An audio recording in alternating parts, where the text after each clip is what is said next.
ভিক্ষা। দাঁড়াও, ঘোর অমঙ্গল। এপিসোডের শুরুতে আমরা দেখতে পাই ড্রয়িং রুমে দাঁড়িয়ে ঝাঁপি ময়ূরকে বলে, ও আমাকে ঠ্যাস দিয়ে অঙ্ক মেলাতে বলে গেল, সেই অঙ্ক তো আমি ঠিক মেলাবই, এমনকি কাসাই দিকেও খুঁজে বের করবই। পরবর্তীতে ঝাঁপি এটাও বলে যে তুমি আমাকে সাহায্য করতে পারবে পিসিমণি, তোমার সাহায্য ছাড়া আমি কাসাই দিকে খুঁজে বের করতে পারবো না। পরক্ষণে ময়ূর বলে, আমি তোকে কিভাবে সাহায্য করতে পারি? আমি আমার যথাসাধ্য মতো চেষ্টা করব তোকে সাহায্য করার, শুধু একবার বল তোকে কিভাবে সাহায্য করব। তখন ঝাঁপি বলে, তোমাদের যত আত্মীয় স্বজন রয়েছে তাদের ঠিকানা আমাকে দেবে। তবে তোমাদের যত আত্মীয় স্বজন, এত মানুষের ঠিকানা তুমি কি বলতে পারবে? ঠিক তখন ময়ূর বলে ওঠে, আমার মাথায় একটা বুদ্ধি এসেছে। যখন ছোট দাদার বিয়ে হয় তখন সব আত্মীয় স্বজনদের লিস্ট খাতায় করা আছে, সেটা দেখেই আমরা সবার বাড়িতে পৌঁছাতে পারবো। এরপর ঝাঁপি ময়ূর মিলে সব আত্মীয় স্বজনদের বাড়ির লিস্ট করতে থাকে। এদিকে দ্বীপ এসে বলে, পিসিমণি তুমি কি শুরু করেছো? ঝাঁপির কথা বাদ দিলাম, কিন্তু তুমি তো ওই জ্বালায় এখনও জ্বলে মরছ। এখনো অবধি তুমি চলে যাও, তারপরেও কেন তুমি এসব করছো? আমি সেদিন দেখেছিলাম, প্রথম যেদিন নীলু কাসায় পালাতে গিয়েছিল সেদিন তুমি কিভাবে মাকে সাইড করেছিলে। তুমি একটা কথা কেন বুঝতে পারছো না পিসিমণি? ওই দত্তবাড়িতে যদি সরকার বাড়ির মেয়ে যায় তাহলে ওরা খুব অত্যাচার করবে, আর সেটা দাদা হিসেবে আমি কখনোই দেখতে পারবো না। দ্বীপ এটা বলে যে ঝাঁপি কাসাই ওরা রোমান্টিক সিনেমার মতো করে ভাবছে, কিন্তু বাস্তব জীবন অনেক কঠিন, সেটা তুমি তো খুব ভালো করে বুঝতে পারছো। তাই বলছি, এইসব কিছু করো না, পারলে কাসাইকে একটু বোঝাও। এটা বলেই দ্বীপ চলে যায়। পরের সিনে দ্বীপ চলে যাওয়ার পরে ঝাঁপি ময়ূরকে বলে, তোমাকে আবার কি ভুলভাল বুঝে গেল, তোমার ওর কথায় কান দিও না।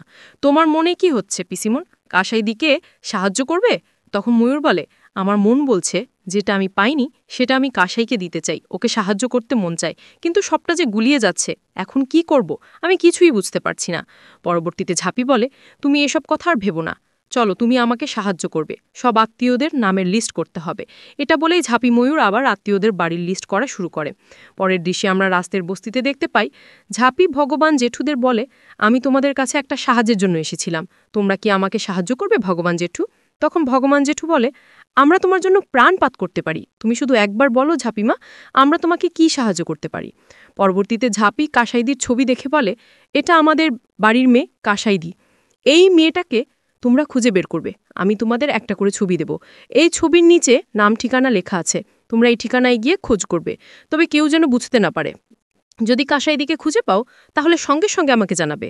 ঠিক তখনই দ্বীপ এসে বলে, তুই কি বোকারে ঝাঁপি, আমাদের এখনও 2টা আত্মীয়দের বাড়ির লিস্ট করা বাকি আছে, একটা ছোট পিসির বাড়ি আর একটা বড় মামার শ্বশুর বাড়ি।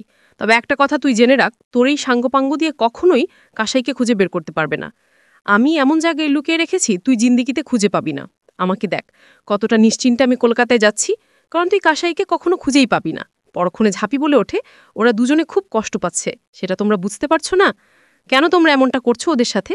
তখনই দ্বীপ বলে ওঠে, কথায় আছে না, মায়ের থেকে মাসির দরদ বেশি, কাসাই আমার বোন, তাই তোর থেকে দরদ আমার বেশি।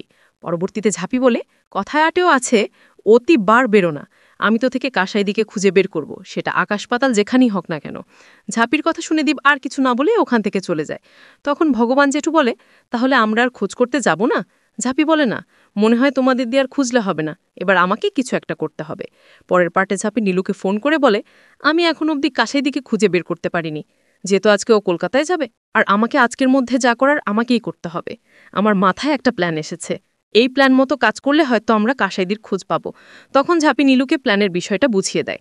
অন্যদিকে আমরা সরকার বাড়িতে দেখতে পাই ড্রয়িং রুমে বসে সবাই কাজ করছিল। তখন ছদ্মবেশে দেবদেবী সেজে ঝাঁপি এবং নীলু সরকার বাড়িতে গেলে অজন্তা ভিক্ষে দিতে যায়।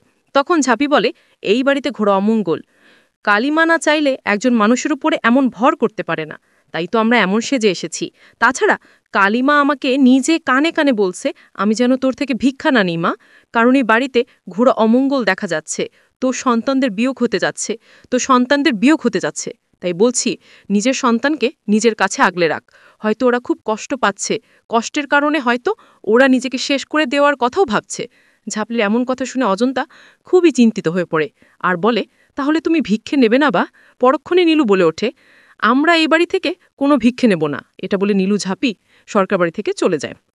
পরবর্তীতে অজন্তা দামোদরকে বলে, তুমি কি একটু আবার মেয়েটাকে দেখে আসো না, আমার মেয়েটা বড় অভিমানী, ওর কষ্ট দেখে আমাদের ভেতরটা যে কষ্টে ফেটে যাচ্ছে। তখন দামোদর বলে, আরে তুমি ওদের কথাই এত চিন্তা করো না। এদিকে অজয় বলে, জেঠি ওরা সবার বাড়িতে গিয়ে এমন কথা বলে। আমি এটা নিয়ে এত চিন্তা করো না তো। পরক্ষণে অজন্তা বলে, তোরা আমার কথা কেন বুঝতে পারছি না? এরপর দামোদর বলে, আচ্ছা ঠিক আছে, আমরা এখনই গিয়ে দেখে আসছি। তখন অজন্তা বলে, আমার মেয়েটার মাথায় হাত দিয়ে ভালো করে বুঝিয়ে বলবে, আমার মেয়েটাকে অনেক আদর করে দেবে, মেয়েটা আমার বড্ড কষ্ট পেয়েছে। কিছুক্ষণ পরে দামোদর এবং অজয় বাসায় গিয়ে দেখার জন্য রওনা হয়। তখনই ঝাঁপি নীলু অটোতে করে দামোদর অজয়ের পিছনে, আর ঝাঁপি বলে, দাদা বলেনি তো কি হয়েছে, এবার বাবাই কাসাইদের কাছে নিয়ে যাবে। আগামী পর্বে আমরা দেখতে পাবো কাসাই ঘরের মধ্যে একা একা বসেছিল। তখন বাইরে থেকে একটা চিরকুট কাসাইয়ের দিকে ছুড়ে মারতেই জানালার দিকে ঝাঁপি ঝাঁপি ডাকতে থাকে। তখনই ঝাঁপি আসতেই কাসাইদি বলে, আমাকে ঠিক খুঁজে বের করলে? পরক্ষণে ঝাঁপি বলে, আমি তোমাকে খুঁজে বের করবো না, এটা কখন হয়? তাছাড়া আমার সাথে নীলুরাও এসেছে। এদিকে ঝাঁপির সাথে কথা বলা শুনেই দামোদর কাসাইদিকে জিজ্ঞেস করে, কাসাইদি তুই কার সাথে কথা বলছিস? কিন্তু কাসাই কিছু না বলে মেরে দাঁড়িয়ে থাকে। তো দর্শক, এই ছিল আজকের আপডেট। প্রতিদিনের আপডেট সবার আগে পেতে আমাদের চ্যানেলটি এখনই সাবস্ক্রাইব করুন। ধন্যবাদ, দেখা হবে আগামী পর্বে।